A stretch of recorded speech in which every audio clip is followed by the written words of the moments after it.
Truth is, I'm tired. Okay. Ooh, ooh. Options are few. Oh my. Let's talk about 2020. Truth is, I'm tired. Okay. Agreed. Options are few. I'm trying to vote. But where are you? Did you vote on yesterday? Because listen, let me tell you something. We are late because the podcast took off yesterday so that we could go out here and do our civic duty and make sure that we were voting and things. My phone is going off. I'm sitting here with Kenzie. Kenzie, say something. Hi. Kenzie, why are you here? Um, the delegation misses me. False. Fake news. That is not fake news. That is not fake news. They totally miss me. Are you close enough to that? I don't know if they can hear you. Okay. Miss me. So Mackenzie wanted to say hi. So how about that? You know what it is. This is the Woman Evolve podcast, and we are not here by ourselves. Okay. We are being joined with members of the delegation from literally all over the world. Brittany Sweat says we do miss you. Don't. I told you. No more. I told you. We don't need no gas in her tank. Okay. Okay. Marissa said we miss you. Oh, a lot of people saying we do miss you. Oh. I told y'all. Kenzie is 11. They wanted to know how old Mackenzie is. Kenzie is 11. I just turned 11 in August. So yeah, she just turned 11 in August. So Kenzie is here. Listen, delegation 2020, like, okay, this what we gonna do all throughout, even into November. We just gonna be uncertain and just unpredictable, and we don't know what's happening all through 2020. That's how we get down. Kenzie, how have you been surviving 2020? You know. Come a little closer so we can make sure they hear you. You know, I'm doing great actually. Quarantine has actually given me time to reflect on myself. Okay. And I feel like that's really helped me. Yeah. I mean, I'm pretty good. I don't know what it's like to be an adult and understand the words that are coming out of some people's mouths. Mm-hmm. But I do understand a lot more than people may think. But I definitely am doing it. What are you learning about yourself? You said I'm learning a lot about quarantine. It's giving you a chance to learn a lot about yourself. What is that?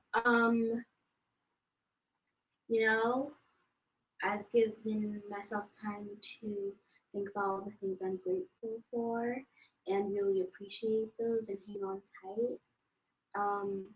I'm very, very fortunate and blessed. That's one thing that I've been reflecting on. That's one of the main things. That's beautiful. Okay, so Mackenzie wanted to say hi. She just finished with her schoolwork and she was in here as we were setting up the podcast. And bye. You know what I mean? That's that on that.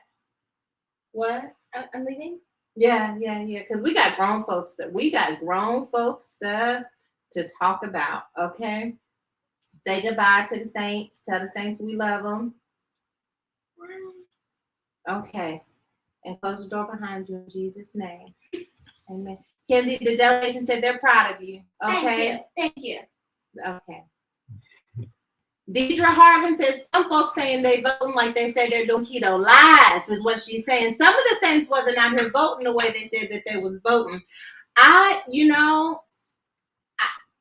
2020 elections, pandemics, this one side of my wig that's always, no matter which wig I have on, this one side that's never laying appropriately. And that's what 2020 has been, a wig that will not lay down properly, okay? I've got to be glued you. I've used the hair stick. I've used the hot comb. I've used the flat iron. And here you are with a hump and a lump where you are supposed to be laid down. If I could explain 2020, it would start off a little something like that, okay? So listen, we didn't podcast yesterday because um, because of the election, and we was trying to watch things. And now here we are, and we sit on know nothing. We're making some assumptions. We know that those assumptions are going to be challenged. We still don't know anything. And I wanted to come on here, and I thought to myself, by now maybe we'll have some idea of where things are headed. And I wanted to be a voice to the nations. I wanted to be a thought leader. I wanted to get us through what could be a challenging time for our country and be a voice of unity in the middle of what was taking place. I can't do that because we don't make sure that your wig is like all the way down. And let's get into this, Jazz. My first question: are you drinking your water and are you minding your business, honey? Because that's all we got right now. All we got is our own water and our own business. That's all 2020 has offered us, is our own business and our own water. How about that? Jahida said, LOL. Say it ain't so. 2020 is a defiant wig. 2020 is one of them wigs. I don't want to name the website, but there is a website that makes a promise of Indian, Remy, Brazilian, Malaysian hair, and then you get it and it's matted up like Yaki. That's what 2020 has been. It's been matted up. You know how bad, when you really get them real bad ones and they just have a meeting down that they don't social gather, it just gets tangled right at the base of your neck. Cambria named the website. I didn't want to name it. Megan named the website. I didn't want to name it. But there is such a site in which you buy the wigs and the wigs don't look nothing like the picture, okay? You buy the wig thinking you're going to be Angela Simmons, and you buy it and you ain't Angela nobody. Who are you? Angela, who are you instead of Angela Simmons? Did you buy the wig and you think you're going to have a cute little swoop bang, maybe a little middle part? They try to tell you you're going to be Kim Kardashian. They try to tell you you're going to be Khloe Kardashian. They said this is the same wig she has on in this picture, and you know who you look like? You with a bad wig on.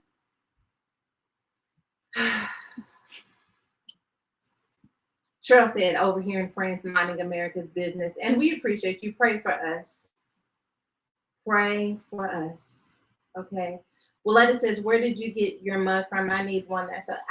First of all, Ralph's. Bro, I have a mug addiction. If you all ever want to know, I have a serious mug problem. Whenever I go to the grocery store and they have mugs, I get me one. I put one in my bag because I need one. Mind you, we have official Mind Your Business Ministries mugs over at Shop Woman Evolve if you want to mind your business at the same time. Okay. Patrice says, are you reading the YouTube comments? Hey girl, I see you. All right, so hey, how y'all doing? Let's rescue folks. I just want you all to know, those of you all who care about what's happening with me and my diet, I just want you to know that this is 185. Glory. God is still in the blessing business. You'll remember that last week we were at 188 still, holding on strong, okay? 188, 187, okay? That's about where we were. But I just want you all to know that I came in today on 185, and we just got to bless God for what we've got going when we got it going, because sometimes you don't have nothing going, so you got to thank God for what you do got going, and that's what's going on with me. What's going on with you? Are you still dissolving? Are you still in it with me, or are you eating your feelings? I ate some feeling. Danielle says we're not in a rescuing mood. Okay, let's see. Let's prove it. We're going to try to rescue some people. Okay, rescuing is when we just get. Oh, Tiffany Carter says, sis, I'm 185 too. Hey, okay, that's fine. That's fine, okay. Jessica says, you go girl, you look 145, and you better talk your talk to me on today. God is faithful, and we appreciate that, okay. Okay, how about that? Shannon says, I'm expanding. Enlarge my territory was the prayer of Jabez. And look at how God did that. You ain't nothing wrong with enlargement. You just got to know when it's time, when the territory has been as enlarged as it needs to be. Okay. Tracy Whitehead said, woman dissolved 205 to 189. Thanks to Drink to shrink. That is not an endorsement. I don't know about drink to shrink, but she says she drinking and she's shrinking. I don't know if she said it. That's what she said. Okay, listen, stay focused. All right. Um. So here we go. Here we rescue Eve. Rescue Eve is we take a moment and we just rescue folks who trying to do what they're trying to do. Um, I don't have nothing for the election on today because the election ain't got nothing for me right now. When the election got something for me, I have something for the election. Rescue Eve. All right. This Rescue Eve was submitted by a member of the delegation. To be honest, when she sent it to me, the picture was blurred. So I was not able to see it fully. The image was just blurred. And she said something that was honestly preposterous. I said to myself, there's no way this could be true. And yet it was nothing but the truth. She says, I was cruising Walmart and I noticed fried chicken scented fire logs. I'm not sure how I feel about it. Had she not sent a photo, I'm not gonna lie to you, I would have said that she wasn't telling the truth. First of all, Amanda said my dissolving is too soon to call. Amanda, you win. Someone send Amanda her flowers. Who is burning chicken logs that smell like fried chicken? Can I talk to you all about what you're doing when you're not around me? 11 herbs and spices fire log, fried chicken scented long, brought to you by KFC. Does KFC know something about their chicken that the rest of us don't know? Because every time we turn around KFC, you offering us something that has to do with your chicken. Do you know something about your chicken we don't know? KFC Crocs and now KFC Fire Logs.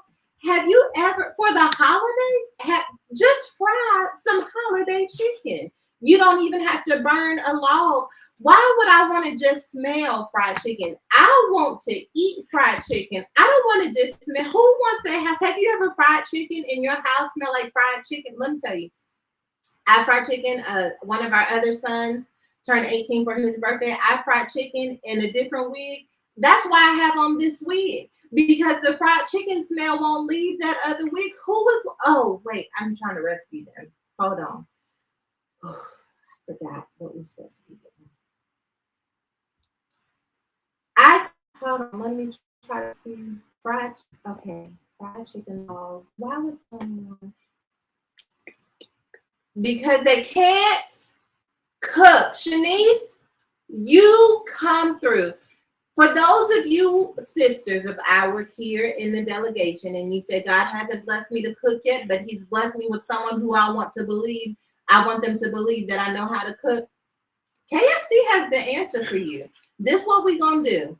We're going to get somebody else to make the chicken because KFC chicken is very distinguishable. You can tell a KFC drumstick very, very clearly. Okay, go somewhere else. Going down to Rudy's, all right? Go down to Rudy's in Dallas. Go on to Frenchie's in Houston because that looked like somebody's mama fried that chicken. Okay, take that chicken, put it on a plate, invite your friends over who've been laughing at you for all that salad you eat and all them ramen noodles you know how to cook. Invite your mama over. Tell your mama, hey, I'm out here doing something. Invite your daddy over and say, I want to make you some, I want to fry you some chicken. Okay? And then maybe we should rescue them.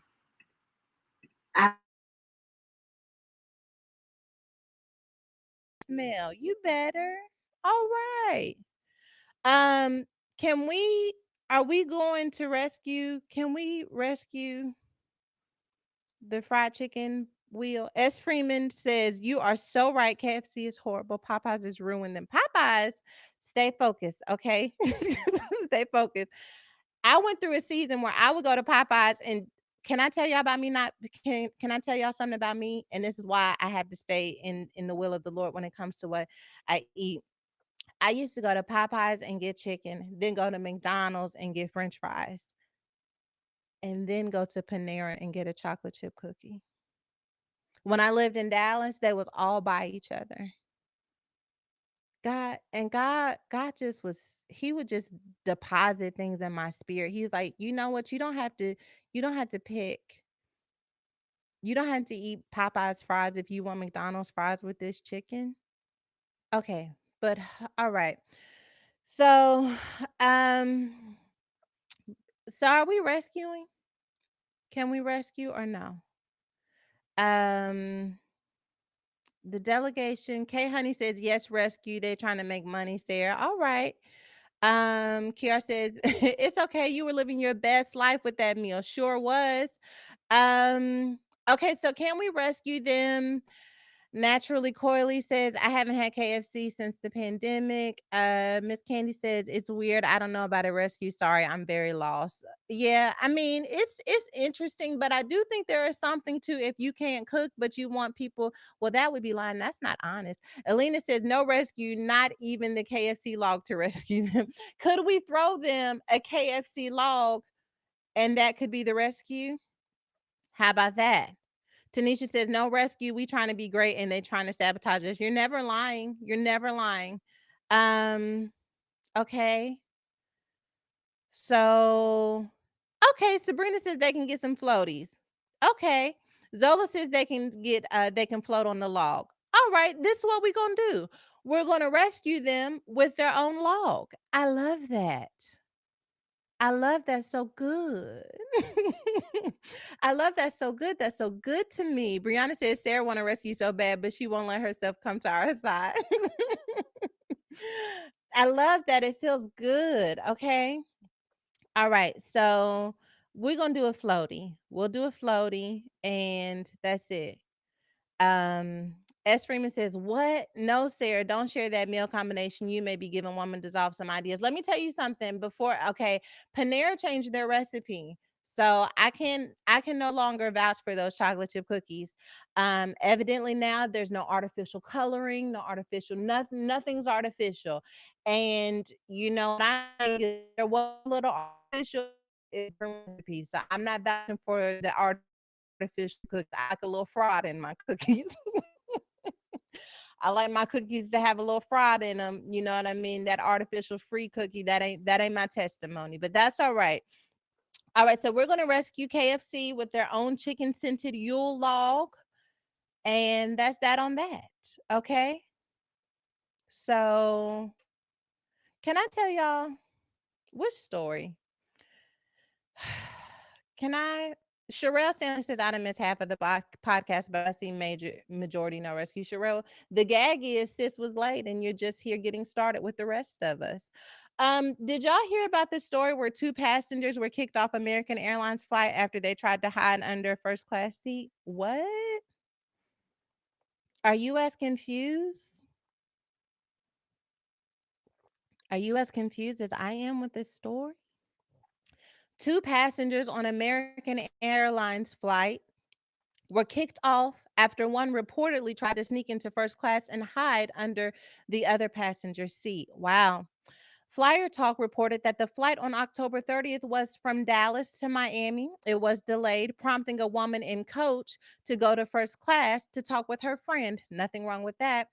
Apparently, the plan was for this woman's friend to remain there the entire flight as it's something they thought would drive viewers to their YouTube channel. Flight attendants noticed the empty seat in coach, and other passengers told them the woman was in first class. The crew made an announcement asking the woman to return to the seat. She eventually came from her hiding spot. She was hiding under the place where you stow the bags underneath the seat, which opened a whole nother realm of woman dissolve questions that I have because I can't hardly fit my bag under the seat. So I'm not sure how my body would get up underneath the seat. And that's on God. I would not even be able to get my if I like my Uggs under the seat. Like how are we doing this? But you know what? I did decide that maybe we should rescue them because one, she managed to get her body under a seat. And honestly, that's got to count for something. Secondly, what they be doing stuff in first class they really act like first class and coach like it's a really like it's a whole new world up there. They slam that curtain closed on you. They make you can't even use the bathroom. If their bathroom could be empty and you have to go and they say you can't come up there. And at this point, I can just I don't know. Can we rescue? How about that? Tara Ash says she's sneaking in first class like she at an AMC movie theater. Bianca says the only way my body will fit under a seat is in small pieces. You would have to chop me up into bite-sized pieces.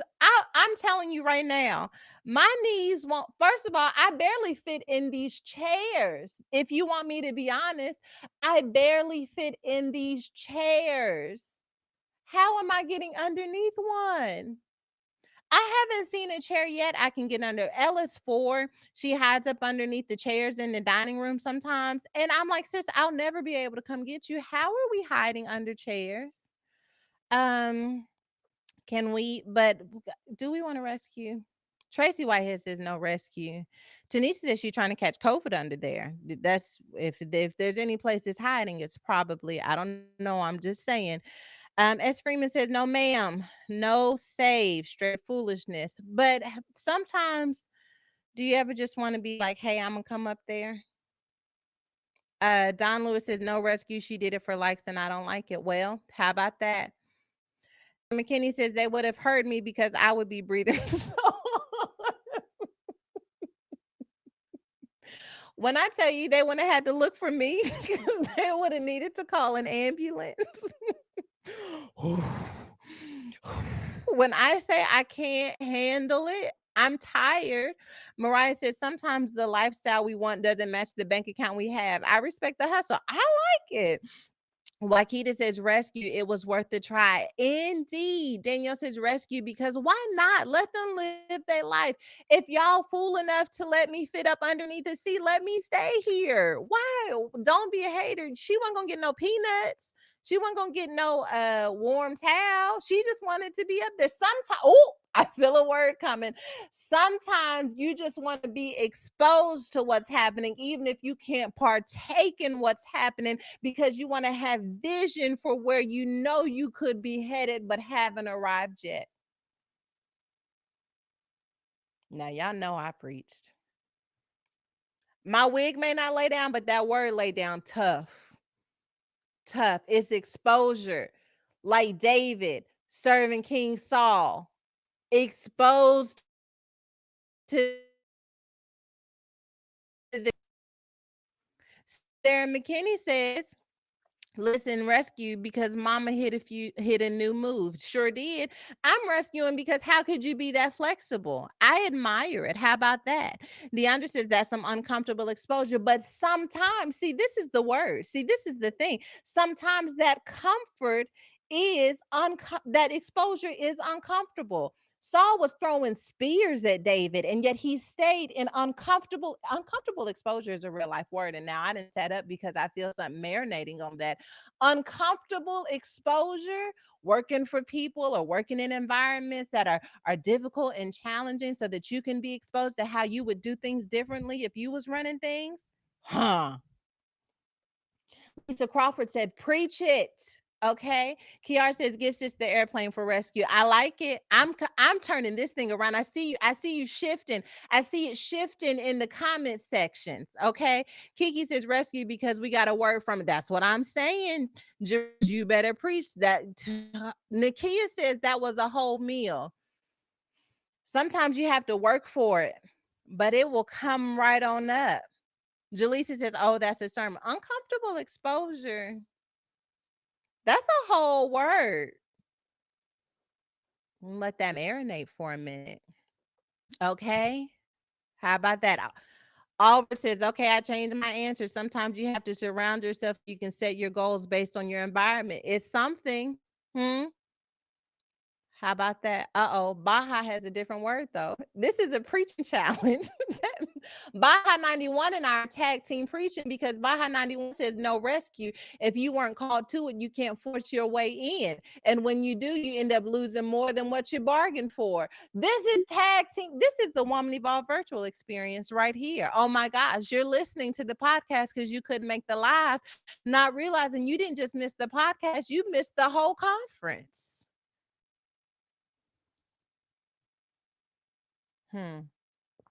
I like uncomfortable exposure, but I also like what Baja 91 said. I think we should rescue because at the end of the day, we just got words. I'm gas up. Ariel Lachelle says this is a real word because I just had an uncomfy exposure experience like 60 minutes ago. Okay. Somebody gas up the jet. And on the way, can y'all tell Pennsylvania that we all just waiting whenever y'all, I don't know where she coming from, Dallas to Miami, probably, I don't know where the jet is coming from, but just if y'all could stop in Pennsylvania with the jet and just let them know that we fine waiting on whenever they ready. Okay, last rescue. Last rescue. And this one, it's already so good to me. Because I know y'all about to try it, but I have already planned my defense. I know exactly how I'm going to get y'all to change y'all's mind. Okay. Because I know you're going to say no first. But when I get finished, I believe it's going to be turned around. Here we go. A woman who was left bloodied after being attacked while swimming in Australia told reporters, "I still love sharks," as she was stretchered off to hospital Tuesday. The 29-year-old filmmaker was taking a dip off Queensland when she was set upon, suffering cuts and a possible broken ankle. But the woman who was working on a shark documentary, but was not named, was still determined to give the ocean predators the benefit of the doubt. "I still love sharks," she yelled to camera crews as she was wheeled past on a stretcher. "Sharks are beautiful." Although the woman was in pain when paramedics arrived, she was now stable, smiling, and very happy. Um, so my girl is making a documentary about sharks. The sharks was having a bad day. Sharks thought she was a snack. Sis said, "I still love the sharks even though they thought I was a snack." Um, I know y'all don't want to rescue her because if you play with sharks, you might get bit. But Eve is about knowing better and not always doing better and how we can relate. And some of you have forgotten when you played with sharks and got bit and put on your red nose and went back to play with that shark anyway. Oh, you think I'm talking about a sea creature, but I'm not. No, no, no. I'm talking about I'm talking about your past. I'm talking about when you put on your clown nose and went right back in the ocean. I'm talking about when your friend says there's plenty of fish in the sea, but you went right back for that shark. Put your red clown nose right back on and say, "No, but I love sharks." Your friend said, "Forget it. It's plenty of fish in the sea." You say, "No, I still love sharks." Um, I know we're going to rescue this. Hmm. I know we're going to rescue this. Delegation. Tasha says, "Nope, nope, nope." Courtney says, "Guilty." Can we have some honesty in the delegation? Don't act like y'all did not put your clown nose on and go back to the shark. Jacqueline says, sis, stay out of the shark water. You were a little bit of their snack." Natalie says, sis, you know my ex. I know that there is somebody listening to this podcast right now who said, oh no, I'm not gonna rescue her. And then I pulled your card. And now you feel a rescue in your system. You don't? Dorothy says, shark do do do do do. Deanna Dorn says, toxic shark do do do. Toxic shark. There's a song here. To- is that a theme song? Somebody needs to change their ringtone. Hold on, I'm gonna give it to you. Change your ringtone, and whenever you see this number come up, I want you to hear toxic shark do do do do do do. Can we sell Woman Evolve ringtones? We can't give them away for free because this voice is so golden that people had to pay for it. Toxic shark do do do do. Tamar says I had a shark on my line today. When I tell you, Bridget says guilty as charged. Petty Betty. Okay. Ashley says baby, and I still sneak a peek at that nose from time to time. But God, keep that no. Okay. Take that nose and throw it away. Okay. I used to say, no matter what, no rescue. All right. Cheryl says, rescue her once and we'll have to keep rescuing her because she will go back. Ain't nobody got time for that. She's not lying. Ruby says, the accuracy. I can relate to the woman. Please rescue her. I know how it feels to love sharks. Mariah says, sounds like she's a decent swimmer. She'll be all right. I love the delegation. Keisha says, I miss my shark, but I'm a strong woman. Yeah, no. We're not doing this. Okay. Abigail says, listen, I said I would not go to the circus, and boom, I purchased front row tickets, went back to the shark. Veronica says, no rescue. I never dated anyone. I can't relate. Amen. Amen. Ashley White says, send a submarine, and that's how we will rescue. We will rescue with a submarine. I love it. I love it so much. So we are going to rescue. We're going to rescue because we know what it's like to know better and not do better. And because we know what it's like to know better and not do better, we we're going to rescue her. We're going to send a submarine, okay? How about that? Um Amen. Naturally coily for you says God rescued us though, and that's the truth. Okay. Anna says rescue her please, come on. Brittany says can I be rescued? I'm eating chips out of the bag and so stressed over this election I'm almost embarrassed for myself. No sis, everybody, the whole everybody is right now struggling, but that's all right. Together we struggling right now together. Okay. um so, okay, so listen, put your clown nose away, stay out of the water, and make sure that you keep things tight around here. Okay, I don't need y'all out here slipping. We're already in a tragic season, and most importantly, you need to know your patterns. You need to know why you keep putting that nose on and going deep sea diving when you'd already been proved several times that shark life is not for you, but you still keep going back to shark life. We want deliverance from shark life. Can I say this though? Um, if you don't know why you keep getting in the water with that shark, I want to tell you about BetterHelp. Let me tell you something. I downloaded the BetterHelp app because I wanted to know firsthand what it's like to be a part of the BetterHelp intake process. BetterHelp has been an incredible sponsor of the Woman Evolve podcast. I said, let me see what BetterHelp is talking about on here. And I downloaded the BetterHelp app, got matched with a therapist, and even took a session. And let me tell you something. This joy that I have comes from being able to process and share what I'm going through with a licensed professional counselor that was there for me right before a season where even more stress would be added to my life. Is there something that is interfering with your happiness or preventing you from achieving your goals? Well, then I want you to download the BetterHelp app. First of all, BetterHelp asks all kinds of questions on the intake form. Are you a person of faith? If you are a person of faith, do you want a Christian therapist? Because sometimes you can be a person of faith, but still not necessarily want a Christian therapist. And that wasn't just the only faith. Like they had different types of religions listed there. They asked, would you like a person of color? Like they asked all types of questions sensitive to what a person may need in any given situation. They cover so many different issues from depression, anxiety, sleeping, anger, self esteem, stress, relationships, trauma, family conflicts, and grief.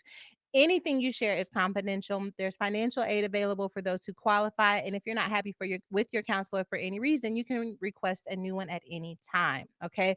Best of all, it's truly an affordable option. Woman Evolve with Sarah Jakes Roberts listeners, and it come right up on the app. You put in how you heard about it, and then you can type in Woman Evolve with Sarah Jakes Roberts, and boom, you get 10% off your first month with discount code EVOLVE. So why not get started today? Go to betterhelp.com/evolve. Simply fill out a questionnaire to help them assess your needs and get matched with a counselor you'll love. That's betterhelp.com/evolve. They even have this little journal section where, like, if you're in between your therapy sessions and you want to journal in there, you can do that. And you can choose to share it with your therapist or keep it to yourself. Or maybe you want to journal after a therapy session and you can keep it there. I loved it. Okay. I loved it. Um, Someone else has tried BetterHelp and they said, and they're not priced too high as well. So I love that. I want you guys to give it a try. As Freeman says, you gave me life with that smooth transition. I love it. Okay. You guys download BetterHelp and at least let me know that you're out there getting the support that you need in a tough season because stress, okay? Stress is real. All right. So, Hail Mary. Hail Mary, we take a minute and we just talk about what's happening in the world. We talk about who's doing what and how they're doing it and how we are inspired by it all. Our first story is out of Minneapolis. The teenager who recorded the viral George Floyd video is going to receive a Courage Award. The Minneapolis teenager who recorded the explosive video showing ex officer Derek Chauvin kneeling on the neck of a handcuffed George Floyd before his death in police custody is now receiving a prestigious human rights award for capturing the cell phone footage. PEN America, a prestigious literature and human rights nonprofit based in New York, announced Tuesday that 17-year-old Darnella Frazier will be honored in December with the PEN/Benenson Courage Award. So I love this so much. Um, with nothing more than a cell phone and sheer guts, Darnella changed the course of history in this country, sparking a bold movement demanding an end to systemic anti Black racism and violence at the hands of police. I thought that this was so dope because I hardly ever think about like just grabbing my phone to record things. I don't know if I was in that moment, I probably would have been so shocked. But I think to have the intuition to break out your phone and record it, I think speaks a lot to her realizing that this is something that other people need to witness and experience. And so I love that, Darnella. We, the delegation, are so proud of you. Wanda Ford says, good for her. Jay Nicole says, and she deserves it all. Give that baby her flowers, most importantly. Mariah says, what a woman. And can you imagine in front of the police officers, like they're there? You talk about intimidation, you talk about will arrest you. They could come up with anything to keep that moment from happening, but she courageously stood there and recorded it anyway. And I love that. Tammy O says, and if it wasn't for her, we wouldn't have known the truth. That's so true. And Kiki says, right. Okay. We love that so much.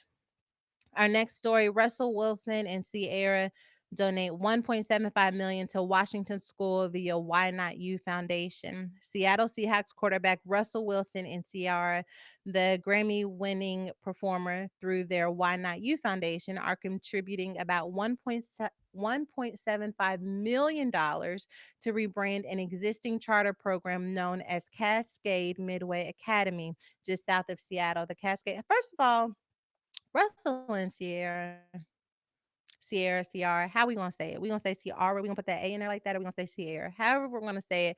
We just want to give you the flowers that you all deserve. First of all, blending the family, recovering after heartbreak, creating this dope, established family unit that is either something we can relate to or something that people can at least aspire towards. So good for the culture. We really love that. CR says, I'm really confident about the team that we have here and how we're building things out. We're passionate about everything. We're all in on this. Love that. Quadira, whose name I'm pretty sure I said right, says, love the way they are consistently giving back. Indeed. Love that. Tiffany Carter says, yes, love Russell and Tiara. And Mariah says, we love to see it. Okay. We most certainly do. Okay. So, all right. I got about 18,000. I'm going to just run through these Hail Marys real fast, real fast, because we need this. We need to be inspired about what's happening in the world. Okay. Single foster dad adopts 5 siblings so they can all stay together. Can I tell you something? Hail Joseph. Robert Carter of Cincinnati, Ohio, began fostering 3 boys, Robert Jr., Giovanni, and Keontae, into his home in December of 2019. But he later learned the brothers had 2 sisters as well, Mariana and Michaela, who were also in the foster system. He said the siblings had been separated for 6 months. We met up for visits and all the kids were crying.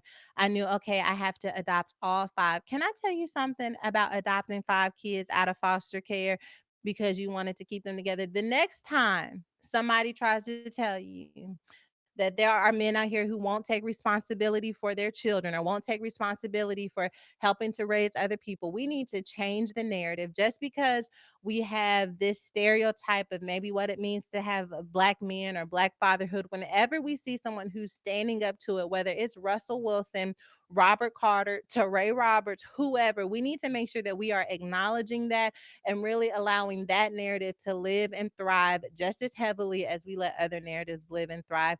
And so I love this. He brought these siblings together, 5 of them, single foster dad. I mean, come on, somebody. Monique says, God bless his heart. SFT3761 says, wow, I needed tissue. Katima said, I love this. I heard this and cried. This is so amazing. Rose Jackson says, this is everything. Hail Joseph, indeed. Okay. Then, okay, so one more, a few more. Everything's fine. Keisha Knight Pulliam opens up about finding happiness after heartbreak. The serial entrepreneur and House of Pain actress Keisha Knight Pulliam. This is big facts. In a recent interview, Pulliam, who finalized her divorce with her ex-husband Ed Hartwell a little over 2 years ago, explained that although finding happiness after heartbreak has been a journey, it's been well worth the trip. She explained, I feel like after you have a divorce or any hard situation, that is where you learn and work, growth occurs, whether it is divorce or whatever it is. And I feel like the big thing is that you become very clear about what you truly desire. You get clear about what you desire, and you also get clear about what you will not accept. The reason why I made this a Hail Mary is because there's such a stigma once you go through divorce. Like, nobody gets married and is like, oh, I'm going to be divorced in a few months, except for maybe that lady from last year's rescue. But stay focused, okay? So nobody gets married and wants to go through a divorce, and there's such a stigma and fear, honestly, attached to it, because you don't know if you want to love again, if you want to give your heart again, if you can trust yourself in a commitment again, because you were in something that ended up being torn to pieces. And to that, I say that if you're able to do the work after heartbreak, that you're able to enter into a new relationship with hope and optimism, because you learn not just what you want in a partner, but who you want to be in a relationship, but most importantly, who you don't want to be. And I feel like we have to have more conversations about recovering from divorce, learning our lessons from divorce, not at all saying that we want to advocate or that we don't honor like what marriage is supposed to be. But I do think that when we've gone through divorce, that we need to talk more about what we need to do in order to do the work to heal so that we can be ready to love again. Eileen Brown says, so very true. Alexis Ellis says, facts. Going through this now, I know what I will not accept going forward. Naturally, Corley, for you said, amen. It's possible. Jasmine says, the work after is very important. I've been able to learn and grow so much. So true. I mean, I learned so much about who I was. I learned, man, I learned so much after my divorce. I learned about myself. I learned about why I accepted certain things. I learned about why it was so difficult for me to walk away. My own self worth and my value was placed on the table. And I had to determine what I was allowing to set my worth and value. And it was through that work that I was able to make wiser decisions moving forward. So I love that. I love that she's talking about it. So, Hail Mary to her. Tammy says, you learn so much about yourself if you allow yourself to heal. Indeed. Ari says, and I got bit every single time. She's talking about the shark. Okay, so Tina says, I learned a lot after a broken heart. Self love. Self love. Okay, so Beyonce talks taking a break from music in latest Vogue cover interview. I'm going to give a Hail Mary to Beyonce for taking a break because sis has been working since we have been out here doing homework. You know what I mean? Like we was just doing homework and she was working. And I love that she's giving herself the time that she needs to really just recalibrate, to rest. She said specifically like she's giving herself permission to experience joy. And I love that quote. It really resonated in my mind because I feel like if we aren't intentional about giving ourselves permission to experience joy, then we may not experience joy at all. That's kind of heavy to think to yourself, if I don't give myself permission to focus on my own joy, then I may not experience joy at all because I'm so focused on building, so focused on growing, so focused on being there for other people that I may have to intentionally give myself permission to focus on my joy. So I love that with as much influence, as much work, as many accomplishments as she's had, that the one thing that she wants to accomplish right now in this season is to focus on her own joy. And I think that we could all learn a little bit from that. So Tiffany says, absolutely, rest and pulling away is always imperative on the journey. So T Tasha Mack says, word, sis is a Power Ranger, so I'm happy she decided to take a break. When I say works, I mean work. Okay. Okay. Last one. Jesus. So many Hail Marys. Last one. Husband 89 and wife 81 slip on their original tuxedo and wedding gown for their diamond anniversary photo. Okay. First of all, they got married when sis was 21. Okay. And they have been married for 60 years now. And they put on their original tuxedo and wedding dress to take. First of all, y'all better be out here 60 years strong. And if I can just be inspired, still fitting in your original clothing.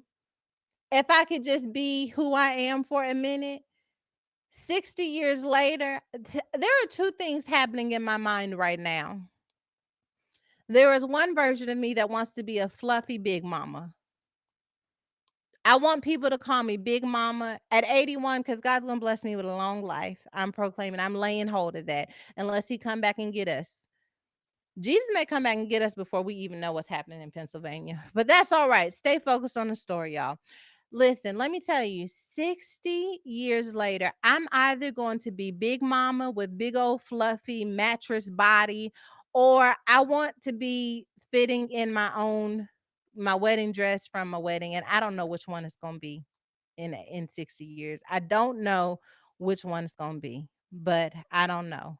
They have inspired me to maybe try and dissolve so that I can continue to fit into clothes 60 years down the road. Okay. Jessica has big mama goals too. She said this, yes, with my house dress on. I want to be a big mama. I want to have a mattress big mama body. I feel like as a woman who has 6 children, I'll probably have grandchildren. And when they come to see me, I want them to plop on me and I want them to feel comfort. I want them to feel warm. I want them to feel cozy. But I also want to be Angela Bassett. I want people to say, wow, how do you have abs and you are a big mama? I want to be Adrienne Banfield Norris. Is that Jada Pinkett's mom? I want to be her too, but I also want to be a big mama. I don't know if there's anything that we can do to have both of those things happen, but that's pretty much where I am right now. I'm somewhere stuck between I want to put on clothes from 60 years ago as a big mama, and I want to be a mattress. A mattress. Okay. So, how about y'all? Okay. Monica says, wow, still working it, still fitting both of them. Amazing. Okay.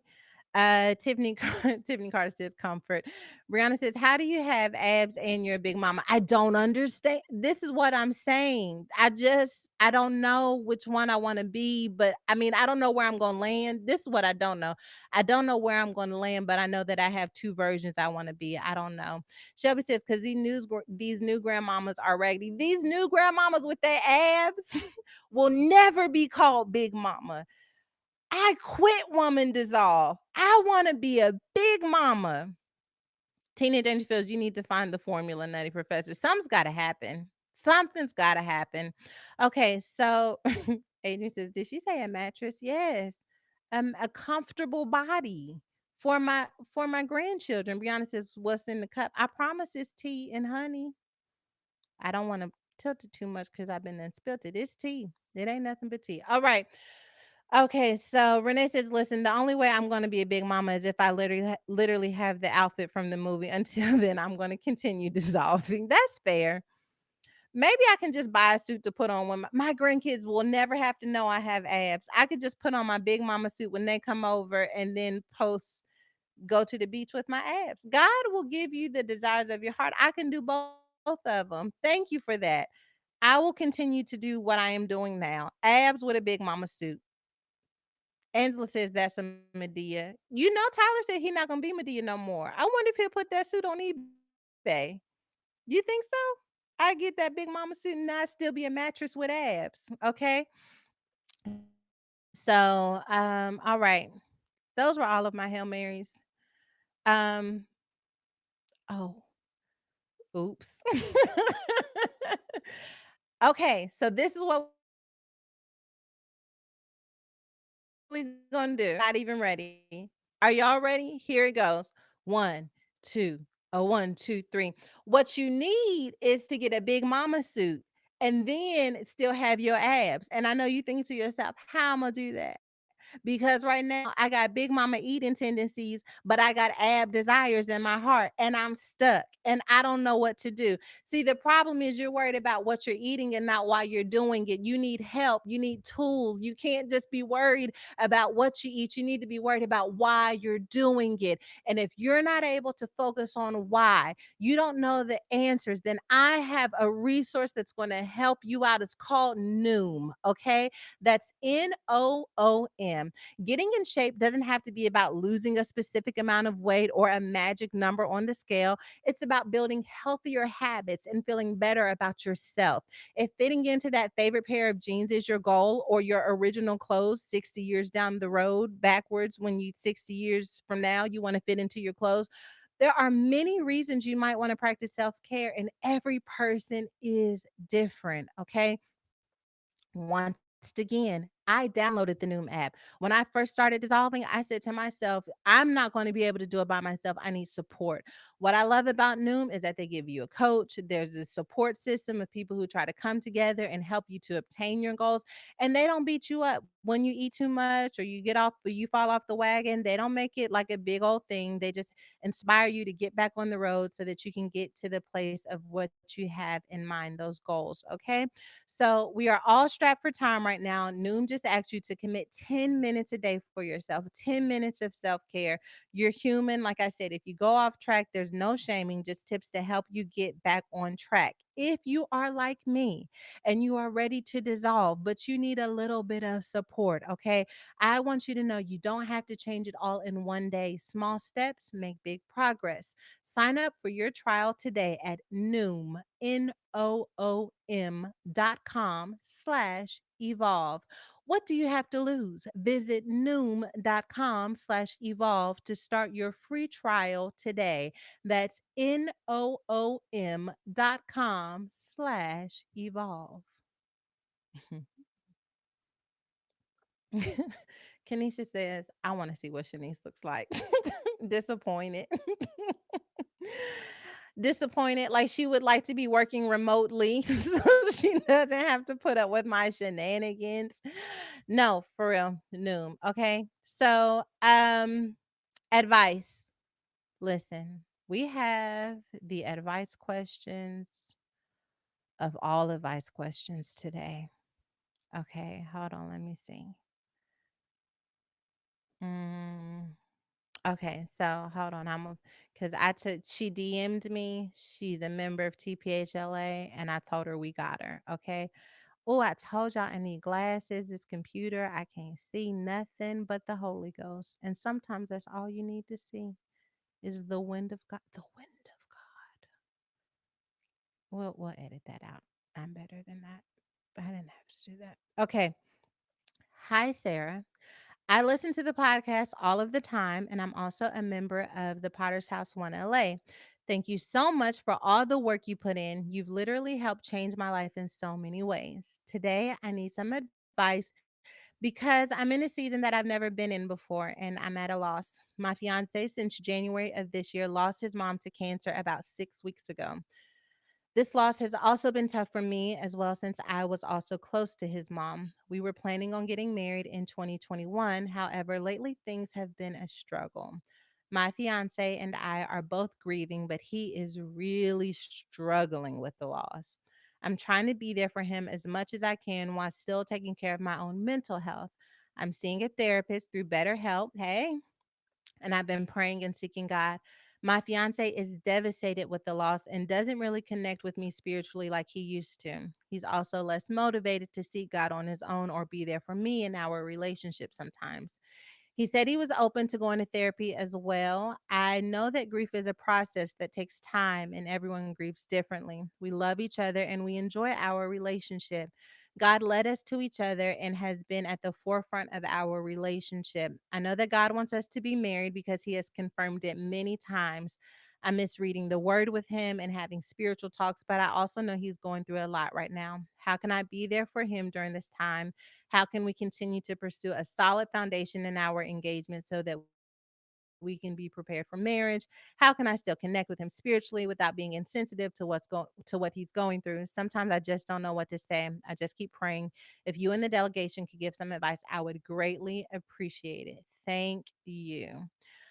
Okay, so um there's a lot of layers here. Um, one, I can only imagine what you're going through. You know, as your homegirl from afar, your pastor homegirl from afar, I just want you to know that I know that's tough. When my husband lost his father, though I wasn't as close to his father as it appears that you are with your significant other's mother who has passed away, I can really remember how tender that time was in our relationship, how helpless I felt in many ways because I really wanted to fix it, right? I wanted to do something that made him feel better. And yet I also knew that there was nothing I could do at all. And I think that one of the difficult parts of grief is that a part of your husband has transitioned with his mother. The memories, the dynamic of their relationship, like there's a part of him who was a son to that woman who is now, he's still her son, right? But he's her son with her in heaven. And he's never had to walk that out before. You guys are engaged. And so you're talking about marriage, which means these are the types of thresholds that we cross over in marriage all of the time. My father said, when I was dating Teray, he told me, "You're choosing the person who you want to be standing beside you when you put me in the ground." Wow. Doesn't that change the way we look at some of these people? Like, you're good for dinner, you're good for movies, but do I want you to be the person who's standing beside me when I have to say goodbye forever to my parents? Seems like that's what he chose you to do. That when he proposed, he said that when I go through the ups and downs of life, you are who I want to be by my side. When I lose myself because of the grief, when I lose myself because of the pain, you are who I want to be by my side. When we get a bad report from the doctor, when we have to move to another city, you are the person who I want to be by my side. What we're signing up for is to do life with one another. And I think that this feels like probably the realest life has ever been for the two of you. And I just want you to know that as you sign up for the lifelong commitment of marriage, that that's what you're signing up for, is to have weeks maybe at a time when your husband is so deep in his grief that you're not sure if you're going to see the person who he once was, but also trusting that if God brought you together, that he's going to return to you in a version that is perhaps more wise, more focused, more intentional, more mature than perhaps he was before, but that core connection that brought you together will remain intact.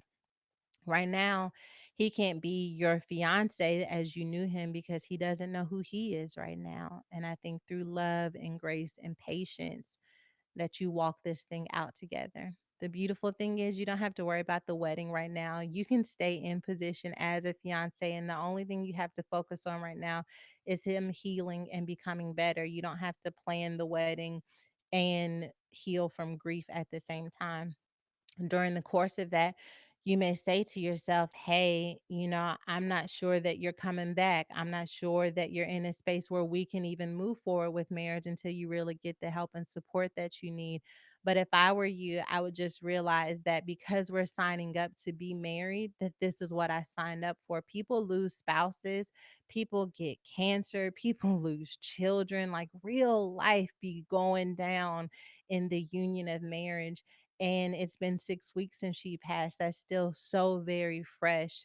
I don't think that you should necessarily expect to see the relationship as you once knew it right now in this moment. But there will be glimpses, and then those glimpses will become the fullness of vision. And it will feel like you guys have one another again, if it is, like you said, the person that God has for you. But right now, you need a support group. You need a system where you can say, girl, this is tough. This is hard. But then you get back in the game because you guys signed up to do life with each other. That's my advice. But I want to see what the delegation says. Um, let's see. All my comments are all out of order. So Beatrice says grief is so hard to come back from. Definitely very, very challenging. As Freeman says, that's a whole word for me, Sarah. My boyfriend became that person for me when my mother transitioned in May. It's tough, okay? Um, Sherelle says that part about are you the one I was standing next, the one I want standing next to me when they lower my loved one in the ground. That's it. Okay. Kiki's critique says when you sign up for forever, it's going to take forever. Love him and be patient. Kenisha says all you can do is be there for him and pray for him, be that support that he needs and stay strong for him for sure. I totally agree. It's hard, but you've got what it takes. You said that you know that God put you together. You've received so many confirmations. So sometimes you got to rest in the confirmation when you don't see that manifestation right in front of you. Okay. Let's see. Mariah says, I just want to take a moment to encourage sis for looking out for your mental health, seeking God, and diligently standing beside your fiance. You're doing better than you think. Take it one step at a time. I applaud you. God is so proud of you, of how you've been. God is so proud. My comments are scrolling, so forgive me. But it says, God is so proud of you for how you're choosing to still put God first, despite the very real pain you and your fiance have experienced. Indeed. And sometimes if that person, if he's not ready to go to counseling, I think that you can say, for me, I need to go to counseling, and you can be open about what you're experiencing in therapy so that he can see how you're coming to terms with the grief and the role that you're playing in the grief. Grief can be so blinding that you think it's just happening to you and you don't even realize how it's affecting your entire world. So yeah. Wisdom from Nice says, this is everything to me right now. My boyfriend of almost 7 years has been here since I've lost two family members back to back. He didn't have to stay, but he chose to. Because grief just changes you, man. And when it changes you, to have someone who sticks with you when you come out on the other side, it's beautiful. Of course, we don't want you to do that at the risk of your own mental health. That's why I think it's so important that you're seeking better help and that you put the marriage on pause, right? Because you want to see how you come out on the other side of this. You guys are in a commitment, but you haven't crossed the aisle yet. And this is a prime opportunity to determine, can we really do life with each other? My husband's father died when we were still dating, and we walked through that journey together. And of course, we weren't necessarily thinking about marriage. Oh, this is the message: listen to When Winter Becomes Home. I preached that message the Sunday after my husband's father passed away. We were dating at the time, like I said. And I just want you to, hopefully that will encourage you in some way. But sometimes winter, honey, cold seasons become home, but there's a promise even in those moments. Okay. Next question. Then I'm finished. Okay. Advice question. Hi Sarah. I don't know if this question will reach you or the podcast, but I do believe it is a very important question, maybe lengthy, so bear with me. LOL. My overall question is, how do we as Christians know God's view on abortions? Knowing God and knowing that every life is purposeful, that kind of answers my question. But then I start thinking and I get confused all over again. I did have an abortion a few years ago that drastically changed my life. I felt deep sorrow, shame, and guilt. These feelings brought me to God and I began a relationship with Him. It took me so long to heal from that, but I did. Well, I think.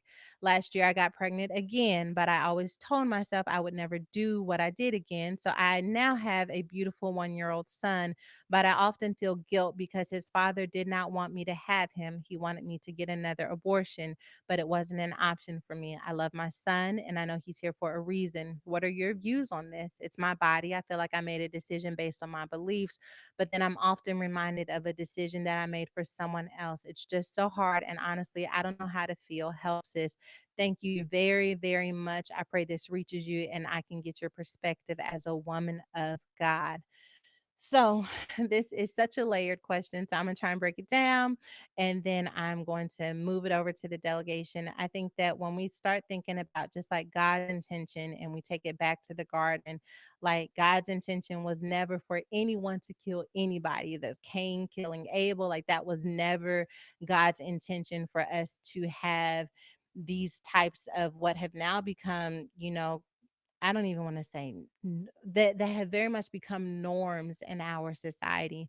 That wasn't God's intention. That cancer wasn't in God's intention. Abortion wasn't in God's intention. Like, we were supposed to live in harmony with one another. And then, of course, we know what Eve did in the garden and how she offered it to Adam. And ultimately, the course of humanity was shifted. And so I don't necessarily think that this is about what are God's views, because I think if we go back to that moment, then we see like, hey, it wasn't God's view for me to get divorced. Like, that wasn't a part of God's original intention for humanity. And yet we live in this world where so many of these things have become our norm, and we have a responsibility to take the broken pieces of what's left with humanity and try to apply them in such a way that God's grace can piece it back together. Having said that, I think that you made a decision based on your conviction when you got pregnant again that I'm not going to do that again. You had a conviction about that. And that conviction led you to carrying your son. And now you have this beautiful baby boy, but sometimes you feel badly. And I can imagine, because he's got this father who doesn't necessarily want to be in his life. And maybe you feel like you're doing this on your own. And am I going to be able to provide him with the kind of life that he's worthy of with this dynamic? And I want you to know that because you followed that conviction that God laid in your heart, and you said to yourself, I never want to do that again, that I want to live a life that I can be proud of the decisions that I made in tough moments, that I believe without a doubt, as a single mother and all, that you are going to raise an incredibly healthy son.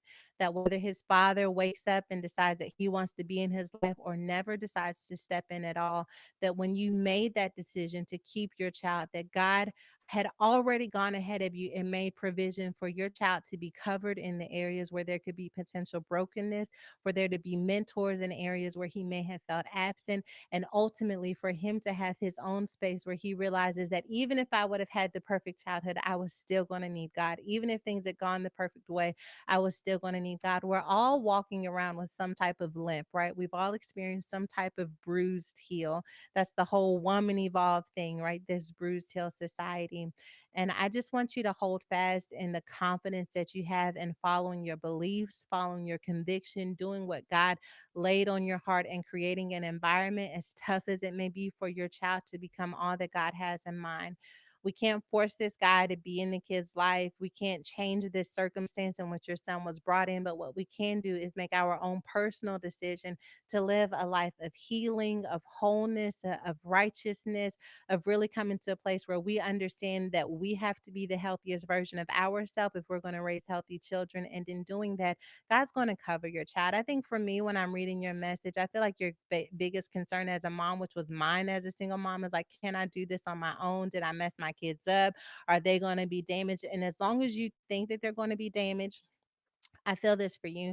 As long as you feel like they're going to be damaged, as long as you feel like you can't do a good job, as long as you feel like they're getting the short end of the stick by being with you, they're going to get the short end of the stick. It's not until you come to a moment where you realize, as one whole parent, with God's help and the help of whoever this village is that God places in my life, my child is going to not just be fine, my child's going to thrive, my child's going to be whole, my child's going to be healed. And I hear God saying that you're going to have to get your faith up, that you kept the baby, but now you're going to have to increase your faith. Maybe you only had enough faith to say, hey, I'm not going to get an abortion again. And so you've been living with that level of faith. But I hear God saying that as you're raising this child, as this child is going to be growing from a 1 year old into an 18-year old into a 30-year old, that you're going to have enough faith that says, I can raise this child. I can be who I need to be in God. I can be who I need to be in the earth in order for this child to become everything that God had in mind. God chose you to be that child's mother. God chose you to raise your son. He said, she may not be able to do it with this person, but she alone, if she partners with me, if she follows that conviction that led her to keep that child in the first place, I'm going to equip her and empower her to raise a son she's gonna look back one day and she's gonna be blown away by what I did with her. Yes. And so I think, like I said, there's a lot of layers. I think you're asking God's views on abortion, but I think the ultimate question you're asking me is, am I enough? Can I do this on my own and not mess my child up? Will my child be okay? And I'm telling you right now that when you live a life that is based on your convictions and you're full of the Spirit of God, that God's going to help you create an environment. Doesn't mean your child won't go through anything. Doesn't mean your child won't experience brokenness. But what it does mean is that you can show your child how to heal, you can show your child how to overcome. And that is the most valuable lesson that any parent can give their child. It's not perfection, it is the effort over and over again to overcome whatever insecurity, fear, or brokenness stands in their way. So, Monique says, God told me the same thing. He alone is my source. Adrian says, come on. There's a calling on your life and your child's life. Jaleesa says, when Sarah says, I feel this for you, it's for you. Says, I hope you receive this true word from God just for you. Ashley says, that's my exact testimony. My son is 10 now. God has walked with us every step of the way. I'm telling you, I'm not a single mother anymore. But for the time that I was a single mother with my children, when I tell you God provided, when I tell you that my kids were amazing, that they were legitimately happy, we did Christmas cards, we had our matching pajamas. Like, I did everything that I could to make sure I gave them the best version of me. I could never be their father. I could never, raise them in a way that a man could. I couldn't do those things, but what I could do was offer them the best version of myself. And I can really honestly say, throughout my brokenness and all my twists and turns, that when I finally got to the place where I said, I just want to be whole in front of them, I just want my joy to overflow into them, that God really created a space for us to experience that. And we have some of the best memories that we have as a family are rooted in some of those moments when I was just a single mom, like some of the things that I know are going to mark them forever. And we've made incredible memories now as a blended family. And I think that that's because that journey of healing started when I was a single woman, and then I was able to qualify how to blend our family. So, all right, that's it. Uh, Let's see. Tasha says, don't feel ashamed of your trials or your mistakes. All things happen for a reason. If God gave it life, there is a purpose to it. Your seasons come to produce new growth. Okay. All right. Listen. So, November 13th. Whew, that boost that you need, like that we down to the end of the rope and I'm barely hanging on. I wish I had a little bit more rope to pull from. Let me tell you something. November 13th, we're getting back in the ring. If you haven't registered yet, I want you to meet me, I want you to meet me November 13th for the Refuse to Lose replay. We're throwing it back to Chicago. There, grab your notebook. This is not something you want to experience alone. Grab your homegirls. I'm thinking about the girls who sent some of these questions. And sometimes you just need a reminder of what you're fighting for. Sometimes you just need a reminder that you haven't been the only one who's gone through something before. And the Refuse to Lose tour is exactly what you're going to need in this moment. I want to encourage you to think of every woman No matter whether she's going through something, coming out on the other side, to be a part of this moment is going to be phenomenal, super impactful. This city is Chicago. This was before the pandemic, but let me tell you, so much happened in that room. God just completely took over, changed my message up entirely. Like, I tapped into this revelation that I didn't tap into in any other city. And it was a second wind. I feel like that's what some of us need right now, is a second wind, to be reminded of who we are in the earth when we partner with God, and who we have to be in order to maintain that partnership. And so I hope you guys will join us. Okay. It's going to be, you just don't know. Okay. You just don't know. Make sure you're there. You can go to womanevolve.com/RTL and get all of the info. It's going to be something major. And now it's snack time. Okay. Snack time in the sanctuary. Grab it. Grab your snacks while they're available. Here's my snack. We are in the balance, okay? I wasn't sure how we were going to do this podcast, especially since we pretty much don't know anything right now. We don't know how things are going to turn out. I don't know if something has happened since we've been podcasting. But like many of you, I'm going to go back to trying to watch and keep up with what's happening. But I was thinking to myself, like, this feels so uncomfortable and so uncertain. I feel like we're just hanging in this balance. And then I spoke to someone today who is having to reemerge after experiencing loss. She's having to determine who she is now, now that a relationship has transitioned. Someone she was with passed away. And so she's like hanging in the balance because her life has changed so significantly from what was, but also she doesn't know who she's becoming. And so she's in the balance. And maybe you're listening to this and you're like, I'm in the balance too. I'm in between jobs. I'm trying to raise this kid. I'm trying to do, my fiance and I are going through this transition, and I'm in the balance. And I was thinking to myself of these moments when I've been in similar situations as we're experiencing now as a nation, because I always think about like what's happening in our country, and how does it relate to a place that I've been in before, and what did I do in those moments. And what I thought about today are like those moments when I felt like I was in the balance. I wasn't realizing it in the moment, but I was still showing up, right? That I was still performing. And I mean that in the most authentic way, not like in this masked way, but I was still showing up. I was doing what I could, even though I was unsure of what I was going to do next. And I feel like that is the word that I want to leave you all with today. It is okay to only do what you can while you wait to see what you can do next. I could have been like, listen, I don't want to do the podcast until we figure out what's going on in the world. But why not do what I can with what I have right now, even with uncertainty looming? I don't know what's going to happen in this business deal. I don't know what's going to happen in this relationship. I don't know what's going to happen with this diet plan. There's so much uncertainty, so many things that are hanging in the balance, that it is very tempting to be stagnant and do nothing at all. But the only way that we begin to see the pendulum swing in the direction of growth and transformation is if we allow ourselves to do what we can with what we have, even though we don't know what's next. I wish I could tell you what was next.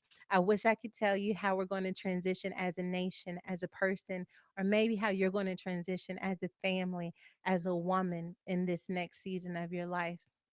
I can't tell you any of those things.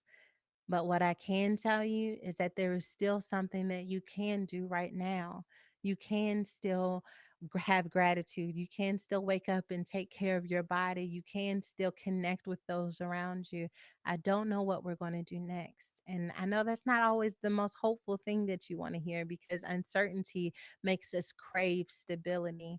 But I just want to encourage you to not be stagnant in the face of uncertainty. You may not be able to move the way that you want to move, but that doesn't mean that you can't move at all. Find a way to move. Find a way to swing the pendulum. Find a way to tip the scales of your joy, your peace, and your happiness, even in the face of uncertainty. Watch a comedy video and laugh. Download this podcast over and over again and laugh. Do something that tips the scale so that you can have a glimpse, so that you can have a preview of what it means to live in a state of joy, of peace, and tranquility. And what you'll notice is that as you grab those pieces, as you do what you can and you grab pieces of confidence, little pieces of faith, little pieces of prayer and gratitude, that one day your atmosphere will become sure, not because the situation has changed, but because you found a way to move forward in the face of uncertainty.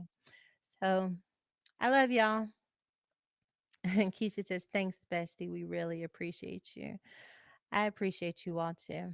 Janelle says, it's okay to do what you can now until you figure out what to do next for sure.